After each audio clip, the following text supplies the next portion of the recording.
Yes, Bible mnasoma, lakini hapo kwa translation hapo ndio mnauma nje. That's why mapastors wana exist kama broker wa kutranslate from hii information wafikie vizuri. Matthew 25:29 hii ndio ile inasemaga ule mwenye ako na kidogo, hiyo kidogo atanyang'anywa, ule mwenye ako na mingi, sasa hiyo mingi inaongezewa. Hii ni the same na ile principle ya parable ya the coin. Alichukua ile coin, ule jamaa alikuwa na 20 bob akaongezewa ikakuwa 50 bob. Mwenye alikuwa na 5 bob akanyang'anywa ikakuwa 3 bob. Afule alikuwa na 3 bob akanyang'anywa hiyo 3 bob. Hii ndio inaitwa the Matthew principle, the Matthew effect, and ni self-explanatory.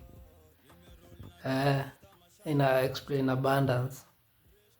Kama una inches at some point hadi utakatwa njiwanga. Kama una akili, yani probability yako ya kuchizi iko very high.